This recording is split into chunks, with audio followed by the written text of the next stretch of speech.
The time for this evening program is, how long will we be? 10. Till 10. So we have 45 minutes. This is, I guess, an introduction. We'll call this the introductory class. If I'm talking too low, please raise your hand. I'll try to talk louder. So I think this class was called the Intuition of Reality. And it'll be a class on Advaita Vedanta. And let me begin by thanking Vedamurti for inviting me here once again. He was here last year. He said that it was good, but he wanted something even more, a little more deeper. So, two people from last year. Was anyone else from last year? Sure. Okay. Sita. I wasn't Kolo last year. Anyway. I haven't seen him before. So most of the people are new, which is usually the case in Vedanta classes. So to some extent, I'll have to repeat some of the things. But what I was hoping to do was, last year I spoke just naturally, whatever came out, free form. So this year, what I'd like to do is to show that what I'm speaking about is in fact traditional Advaita Vedanta. In order to do that, I'm going to take a text, the most famous text in all of India, and maybe close to the whole world, which is called the Bhagavad Gita. Everyone has heard of the Bhagavad Gita? So this text is a very special text in Vedanta. Anyone who wants to study Vedanta must study the Bhagavad Gita. It's the cardinal text. A lot of people don't like the Bhagavad Gita because it seems theological, some kind of Krishna's on the field and he's talking to somebody and it sounds so theistic and it sounds dogmatic and it doesn't sound that there's much content to it. But in fact, the Gita is basically a philosophical text. It's not a theological text. And what I want to present here is Vedanta in a way that Vedanta is not dogmatic theology. And what I mean by that is nobody has to accept anything on faith. This is not a teaching that you have to believe it and then maybe when you die you'll go somewhere and you'll know whether there's some truth to this thing. The whole idea of Vedanta is that right here, right now, everybody, if they're willing to kind of try to understand, that's all that's required, what's being discussed, they will be able to follow this teaching. If they don't, you'll raise your hand, and I think I'll be able to clarify it because it's not only is Vedanta not theology, dogmatic theology that demands blind faith.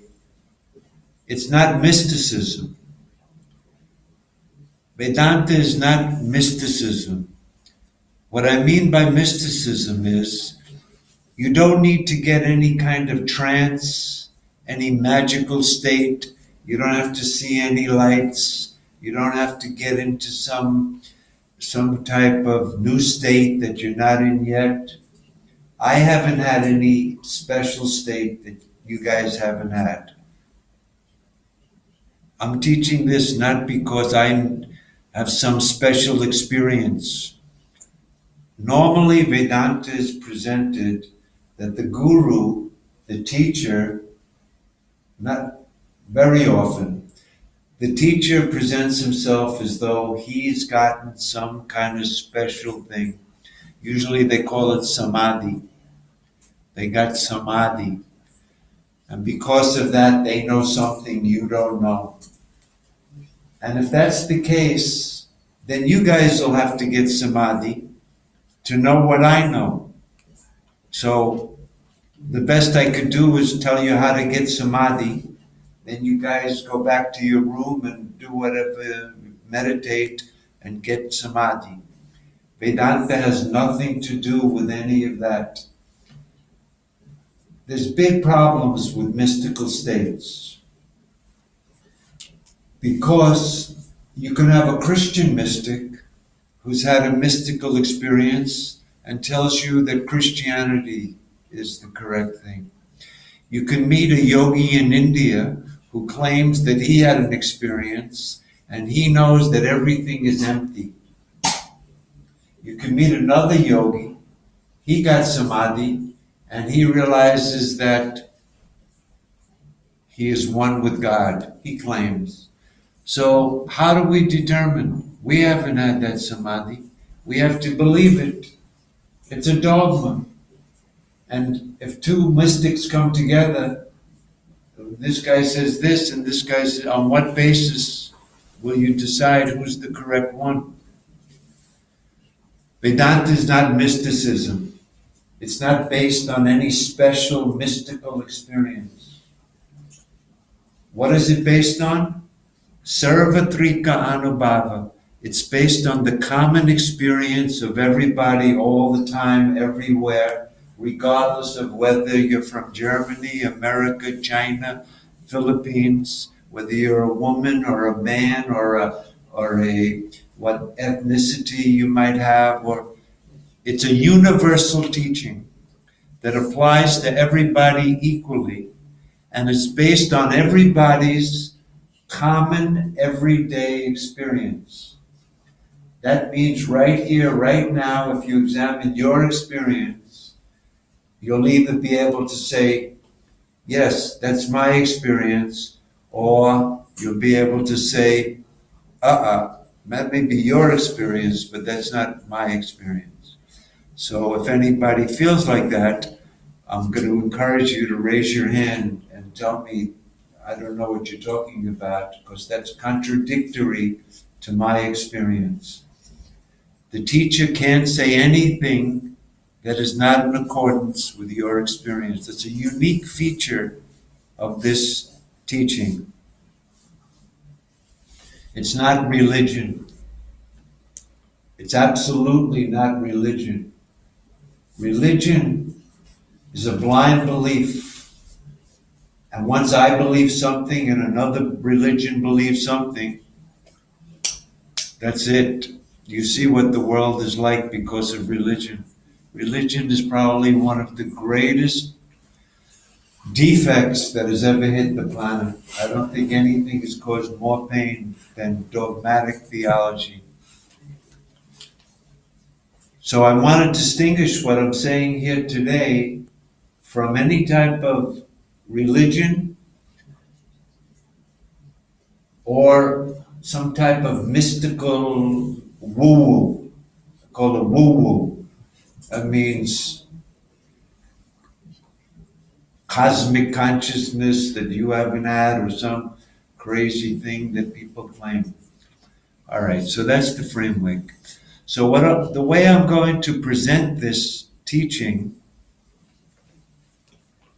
is with the hope that everybody here, for themselves, at least a little bit, as I'm talking, they can nod their head and say, okay, I get it. I can follow that. That's interesting. That's the idea. That what I want to present is something totally unique. I came here to Yoga Vidya from America with the idea that I could share with people that are interested. You signed up, you came here, you paid some money. So what I want to do is share with you something that maybe you haven't heard anywhere else by anybody else. I've come here because I think that what I want to share with you is an ancient traditional teaching that nobody knows about. Sounds pretty arrogant, I'm sorry, but you'll decide at the end whether it was something different or something that you've already heard about.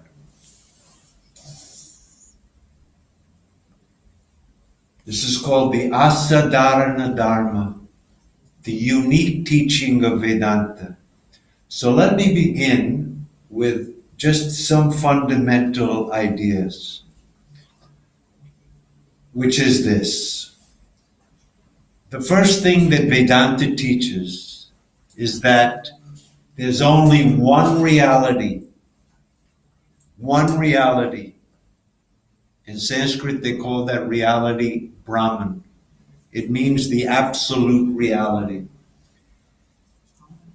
And they call it Ekam Advityam, means it's one, but in the world, when there's one cup, then there's something 1, 2, 3. When there's one, that means it's followed by a second. So in order to make sure that you understand that this one is not followed by a second, they call it Ekam Advityam. It is one without a second. There's no other reality besides this one reality. It actually gets a little more radical. They define it in 3 ways. So this one reality has to have these 3 qualities. The first is that other than that one reality, there is no other reality that's the same as it.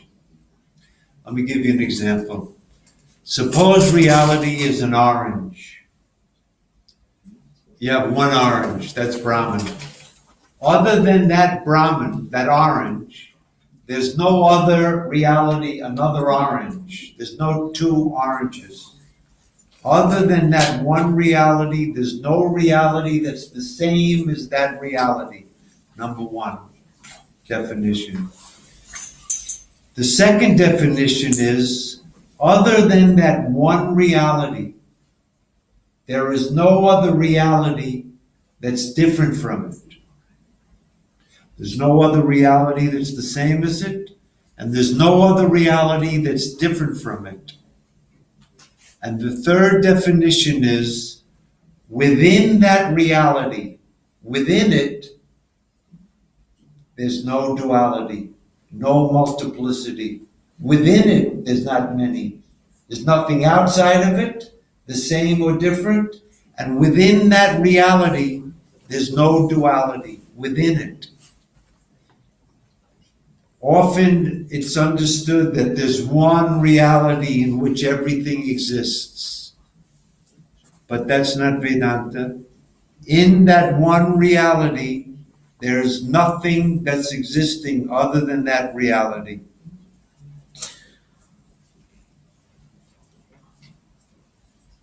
That's all that ever was. That's all that ever is. That means right now. And that's all that ever will be. Now, of course, this sounds ridiculous. We're all sitting here. You're listening to me talk. There's many things going on. How could there be one reality? It goes against our experience. Our experience is duality. Leave it alone. I'll try to show how that's possible. So that's the first unique thing. No other teaching in the world, and if anybody knows of some teaching like this, please raise your hand, that teaches that there's only one reality, and in it there's nothing, no multiplicity, and outside of it there's nothing existing, the same as it or different from it.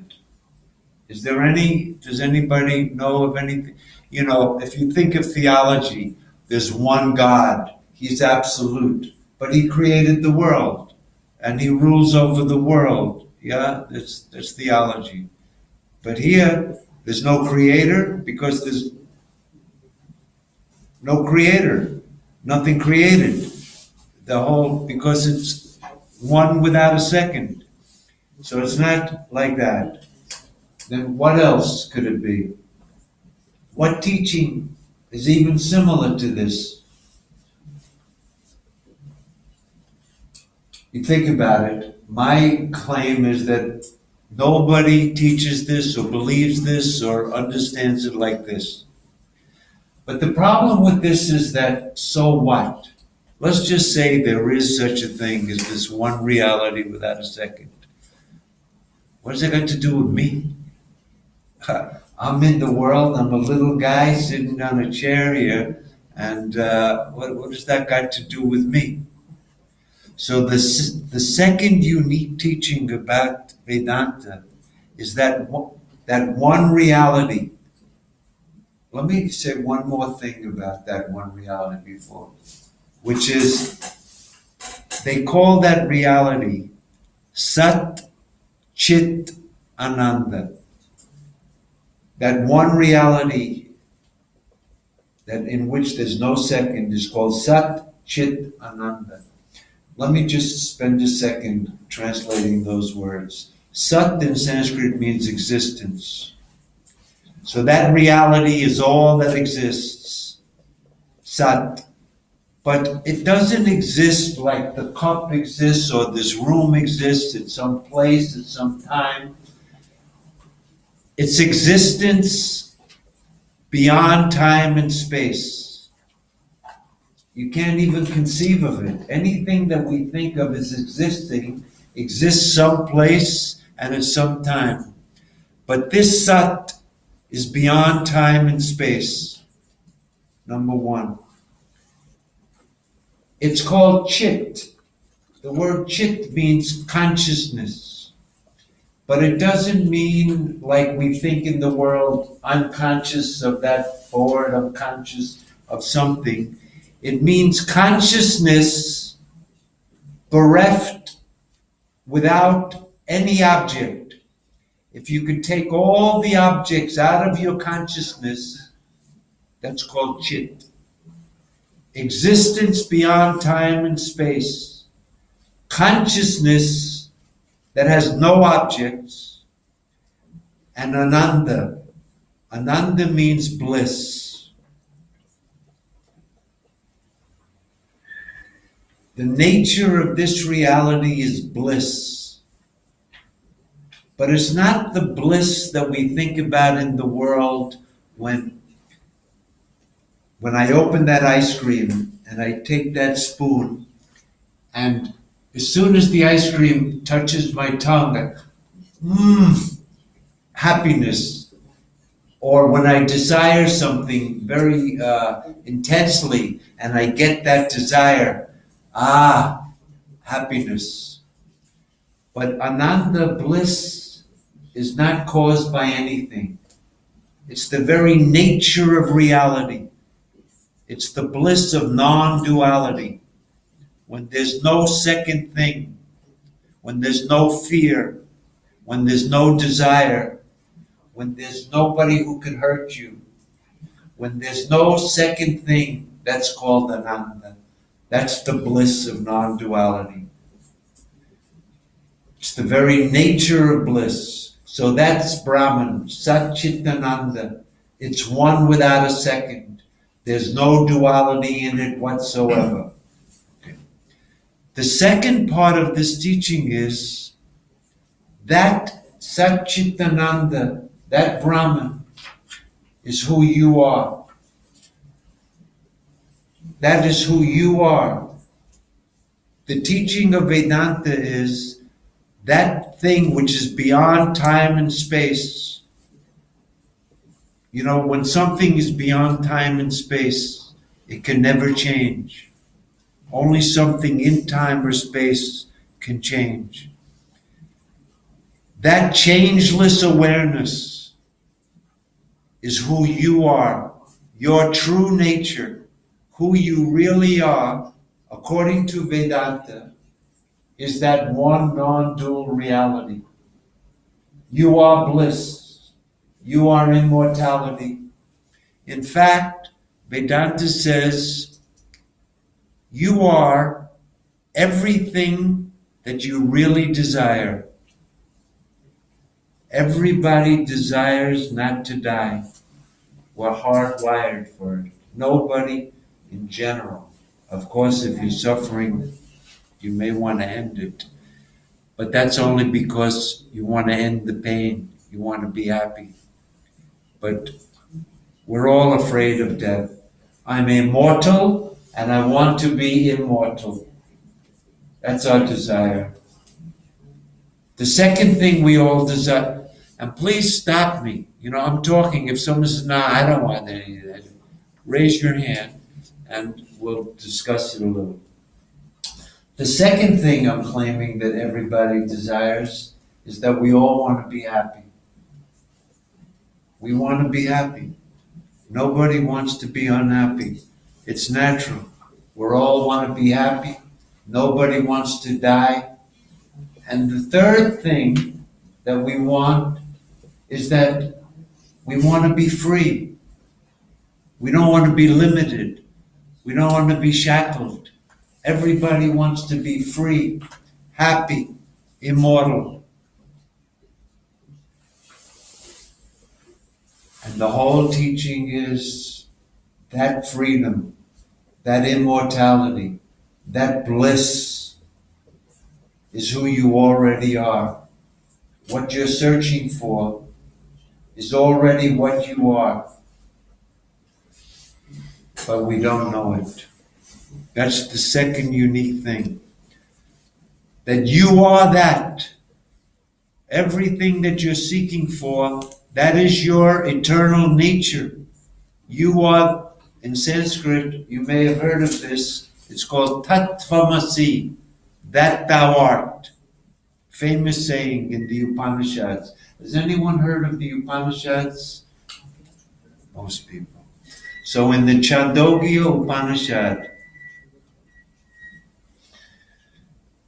9 times, that I'll tell you the story of how this Tattvamasi, that thou art, come about. It's a little tangent, but since it's such an important sentence, you are that. By the way, if you think about those 3 words, you are that, it's not saying you will become that when you die. You will become that when you get samadhi. You will become that if you take your chakras and they come out of your head. You will become that if you see the golden. It's a statement of a fact. You don't have to do anything. You're already that. You are that.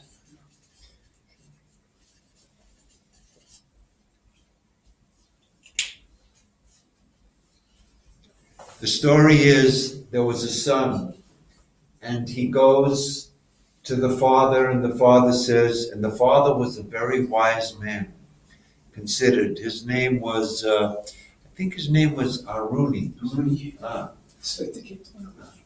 Okay, Aruni. You don't have to remember the names or anything. And so the son goes, the son says, can you please teach me? The father says, no, that's not the tradition. The tradition is, I'm going to send you to school, and you're going to learn there. It's called the Gurukula. You go to the Gurukula, and you have to spend 12 years in the Gurukula, and you're going to learn everything, all of the scriptures. You're going to learn astronomy. You're going to learn mathematics. You're going to learn grammar. You'll become very educated. I want you to do very well in school. You go. So the son goes off for 12 years and studies in the school and comes back. When he arrives back home, the father says, so how'd you do in school, my son? And the son says, Dad, A's in everything. Top of the class, magna cum laude. The teachers loved me. I was fantastic. And he's going on and on about how great he did in school. The father's looking at him and says, I think this kid is a bit arrogant. Seems a little filled with himself. So the father looks at him and says, that's very good, but I want to ask you one question. Have you learned that thing knowing which nothing remains to be known. The thing knowing which nothing remains to be known? Hey, Dad, I don't think my teachers knew that thing. Is there such a thing? If there is such a thing, then you please teach me that. So the father says, okay, come sit, my son. I'm going to teach you that thing, which when you know it, nothing will remain to be known. And he begins to teach. He teaches him 9 times, because the first time the son didn't understand it, the second time, and every time he taught him, he ended the teaching with a phrase, Etatatmyam idam sarvam tat satyam sa atma tattvamasi Svetaketu. That essence of all of this, that is the reality, that is the self, that thou art. Svetaketu. Svetaketu was the son's name. The son says, I don't understand this, teach me again. So he says, you know, like a lump of clay? First example. I'm not going to go through all 9, but you'll get the idea. A lump of clay. If I take that lump of clay and I make it into a pot, you call it a pot. If I take that lump of clay and I make it flat and round, you call it a plate. If I make it big like this, you call it a vase. You call it a cup, you call it a plate, you call it a vase. But there's nothing there but clay. The essence of the pot, the truth of the pot is clay alone. Ritika eva satyam. But the clay alone is real. Vacharambanam. These are just names. Pot, vase, plate. They're just speech, but there's nothing but clay there. When you know the clay, then you know the truth of the pot, of the plate, of the vase, because really it's just clay. When you know the clay, there's nothing that remains to be known in the pot, because you know the truth of them. Well, there's an essence of this whole universe, a truth of this whole universe. All of this is just like that clay. Sarvam idam brahmam. All this is that absolute reality alone. You just call it this, you call it that. But there's just one reality, and you are that reality. Now, so we've gone this far so far. There's one reality according to Vedanta. The second statement is, you are that reality. But at this point, we have to object. How can I be that reality? I exist from the tip of this toe right here, right to here. This is me. I am this body. And I have some senses, and I have a mind, and I was born in a world that existed before me. I'm a little guy in an infinite universe that was born. I'm getting older, I'm going to get sick, and I'm going to die. How do you say that I am that Tattvamasi? It's against our experience. So the first unique point was there's only one reality without a second. The second unique point is you are that reality. But now there's a obvious contradiction. I'm not that reality. I'm a individual, small. I'm not Satchitananda. I don't exist beyond time and space. I'm not consciousness bereft of all objects, And I'm not pure bliss, because sometimes I'm happy, and sometimes I'm sad. Sukhi Dukhi, they call it in Sanskrit. Sukhi Dukhi Samsari. I am this born individual that's suffering with many different things, and I want to be happy, and I want to be free. I am not that. I don't know what this is, but I am not that. I am this. I am this. Ahamidam. I am this, and this is mine.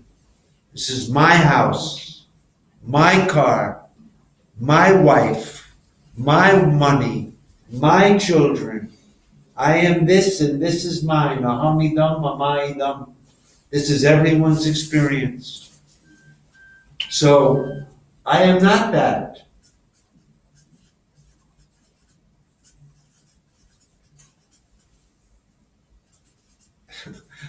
It's a funny thing in Sanskrit. I just mentioned this. So it ends, Tat Satyam Sa Atma. Anybody know the word Atma? Atma means self, yeah? Atma ends with an A. And the word Tat there starts with a T. In Sanskrit, when the letters come together, you can read it Sa Atma Tatvamasi or Atatvamasi. That is the truth. You are not that. There was one philosopher in India, he came in the 13th century, he translated it like that. He's a dualist. Leave him alone. But the teaching, the actual grammar has to be Tatvamasi. It's a short A at the end of Atma. So, how are we going to reconcile the idea that I am not that? The word Tat means Brahman. You are Brahman. You are Satchitananda. You are without a second. You are infinite bliss. You are eternal freedom.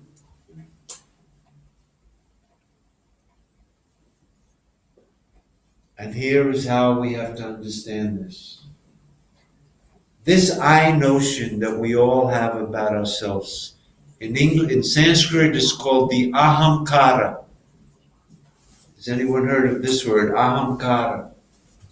Aham, I, kara, the maker, the eye maker. That's literally what it means. That thing that makes the eye. It's this idea that I have in my head. I am Ira. I live in America. I come to, where are we? Back Germany. I sitting on this I thought. I am fat. I am thin. I am fair. I am dark. I am blind. I am deaf. I am happy. I am sad. This I thought is jumping all over the place constantly. And this I is me.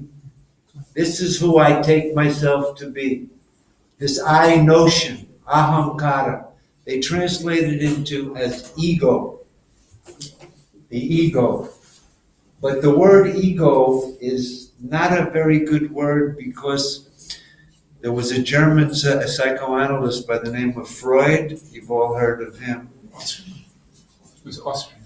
Was he Austrian? Yeah. Okay. So he's close by. And this ego, it has a psychoanalytical, so forget that. The I thought is better. So this I thought is who I take myself to be. Everyone does that. If I ask you, Adam, who are you? You'll tell me, yeah? Oh, I practice yoga, and I want to learn some Vedanta, and I live. This whole story revolves around this I. So the third unique thing about Vedanta is the self is not this I notion that's constantly changing. But there is a principle in you, deeper than this I notion, which is the witness, the knower, the observer, This I notion appears and disappears. It's an object to you. I know when the ego is present. I know when it's gone. In this waking state, this ego appears to me. But as soon as I go to dream, the waking ego disappears, and now I can have a new ego. The ego in the waking may be very extrovert, but now in the dream, I'm very shy. Two different egos. The waking ego appears in the waking state, but then that disappears, and I see a different ego in the dream. And then in deep sleep, I don't see any ego at all. The ego is an object that's constantly changing. How do you know it's changing? If you were the ego, how would you know it's changing? The ego is not the subject. The ego is an object. That which objectifies the ego is the true self in everyone. In you and you and you. That witnessing consciousness in you that doesn't change, is always present, is ever there, it's always shining. That inner self is Tat.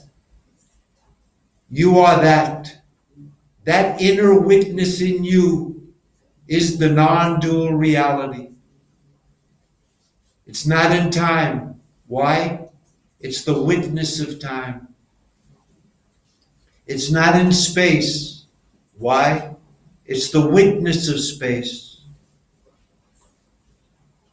It can't be cut, it can't be burnt, it doesn't get old, it doesn't get sick, it doesn't die. It's ever present, it's always shining, it's never hidden.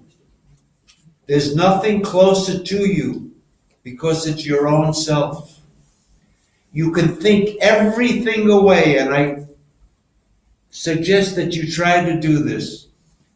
Try to remove every possible thing, negate everything, the world, your friends, your parents, your body, your thoughts, your memories, and see if that witnessing consciousness you can get rid of.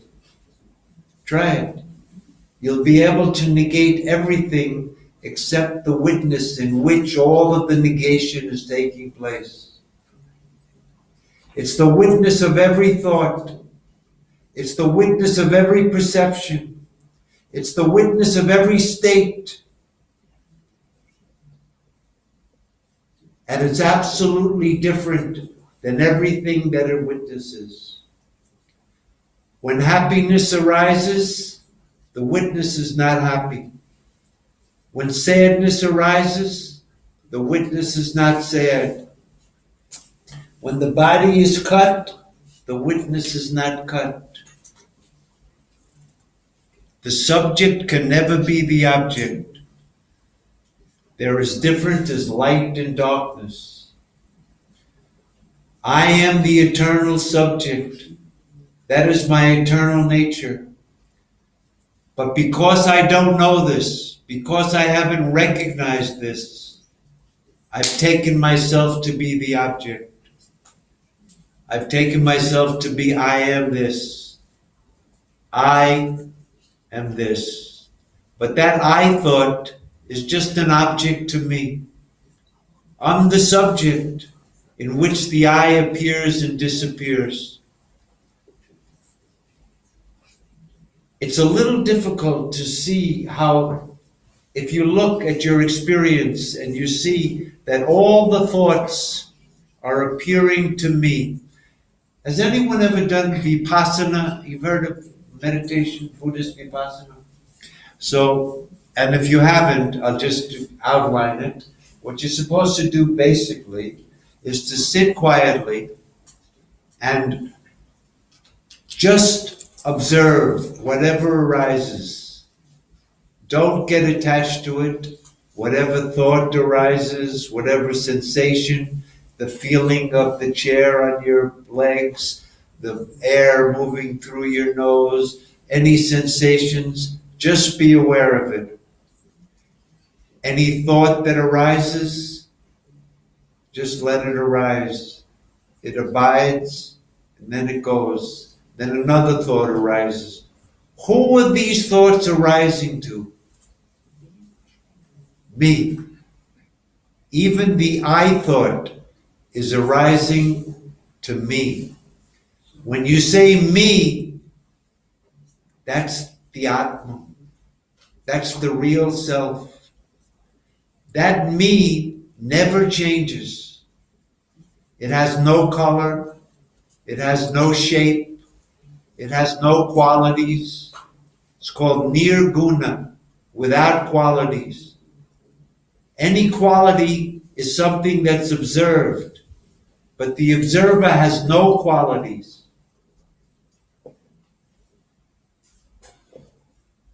Never changes. It's always present. It's always shining. You can't think it away. It's the one thing you can't doubt. Why can't you doubt it? Because suppose you say, oh, I doubt that. That thought has to appear to that subject. You can doubt whether this thing is there. Maybe I'm hallucinating. It's not there. I can doubt that, but I can't doubt myself. If I say I doubt it, that witness which witnesses that thought has to be there. It's the very self of the one who says, I negate the self. It's the self of the negator.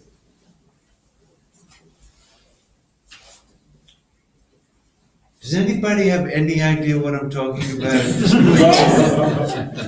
Yes. Yes. Okay. Later question. Now we don't get into questions yet. Oh, we're over already? Okay.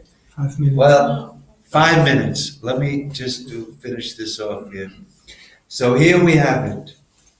There's one reality without a second. I just have to say one more thing. In Vedanta, the definition of reality is that which never changes. And that which is changing can't be real. That's the definition. That which is changing can't be real.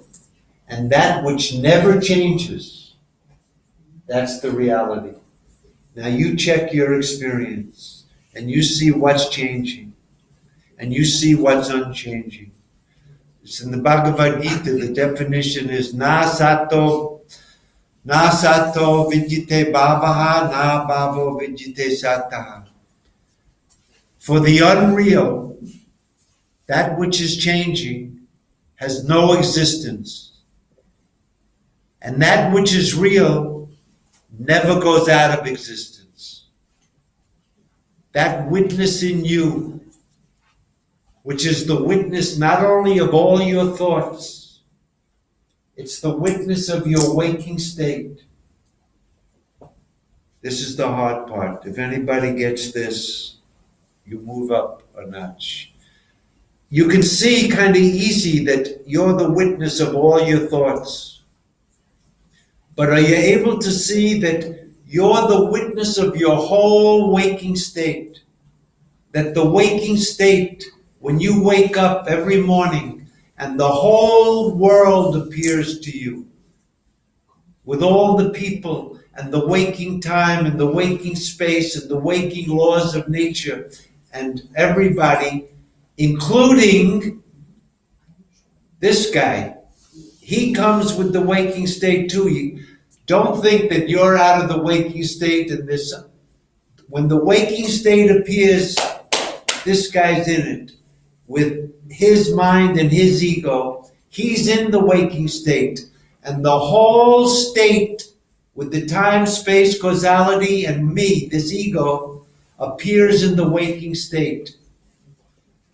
As soon as I get under the covers at night, and this waking state ceases from me, a dream appears. The whole dream appears to me. And there's a dream ego. I'm talking to my friend. Hey, you see that tiger? Huh, tiger, let's run. And so I'm in the dream, my friend's in the dream, the tiger's coming, there's the dream time, dream space. The whole state is appearing to me. I'm the witness of the dream. If I get cut in the dream, am I cut? The tiger bites me in the dream, am I bit? I'm the witness, unattached, unaffected by whatever happens there. I'm not in the dream time. I'm not in the dream space. Now, if you could see that you're the witness of this waking state, your waking state, then you could also see that I'm not in the waking time or the waking space.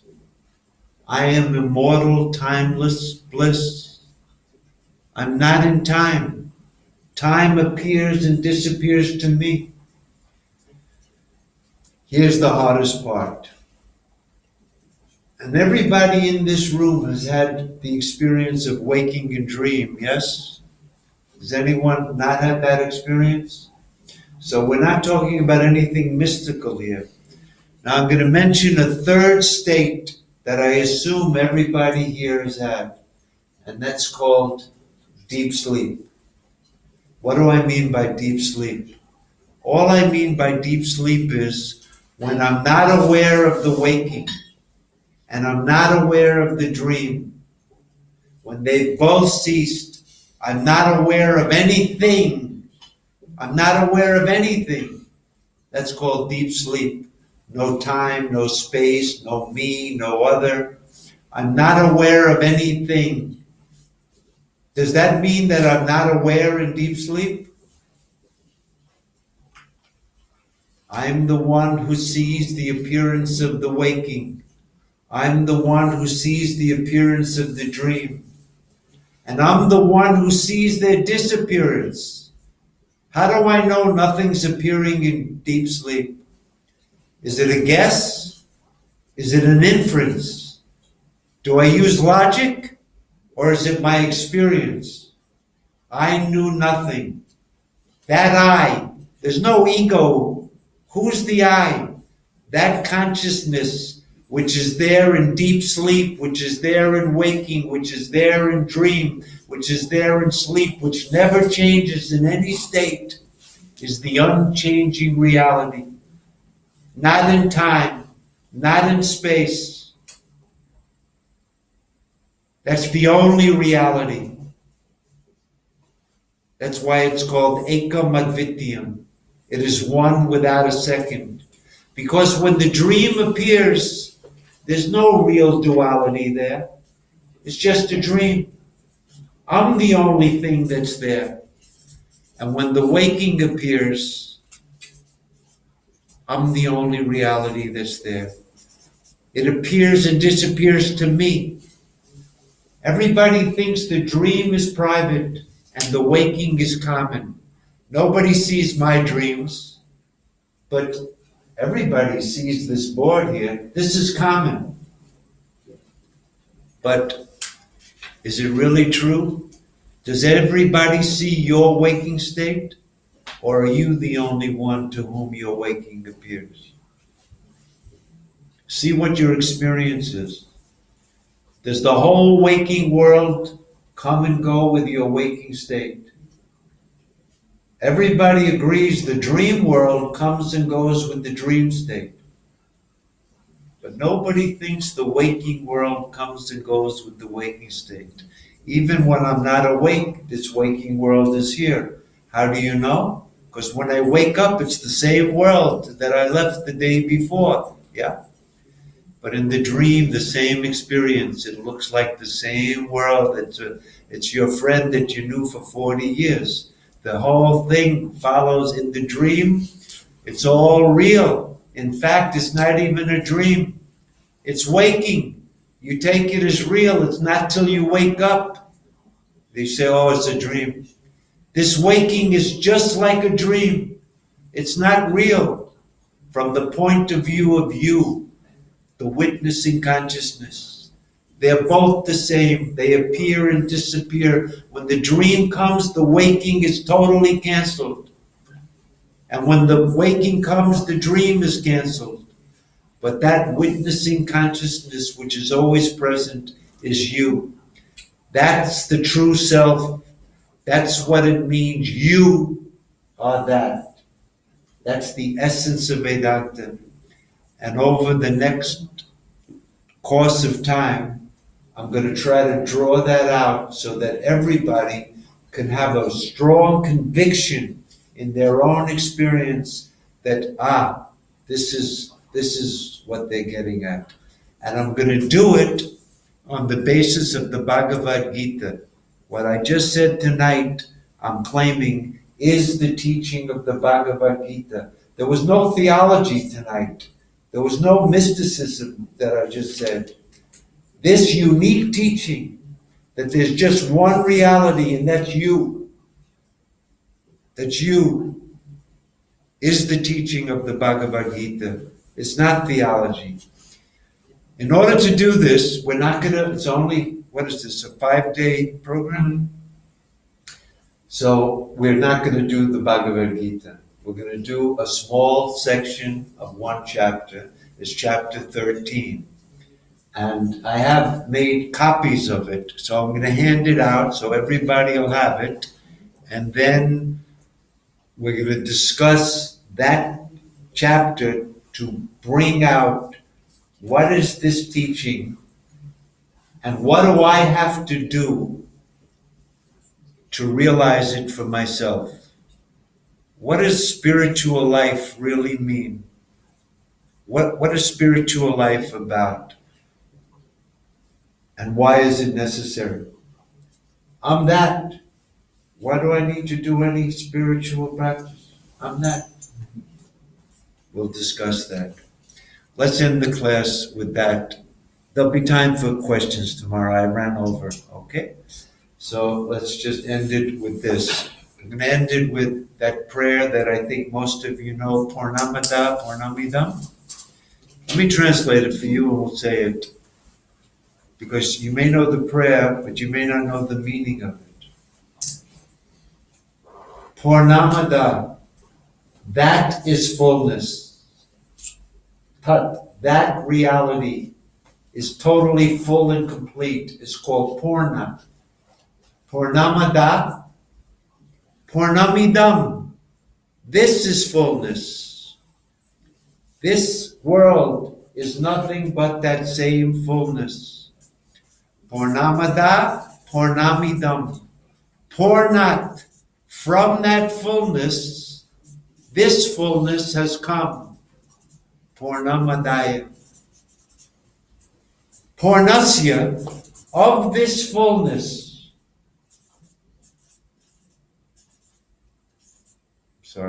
Purnamudachite. Of this fullness, Purnamadaya.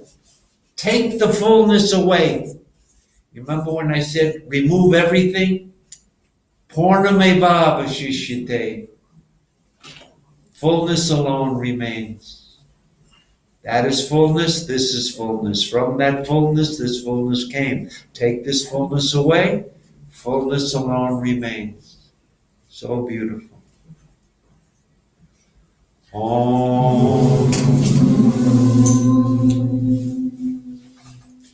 Purnamada Purnamidam Purnat Purnamudachyate Purnasya Purnamadaya Purnameva Vashishyate. Om Shanti Shanti Shanti. Start.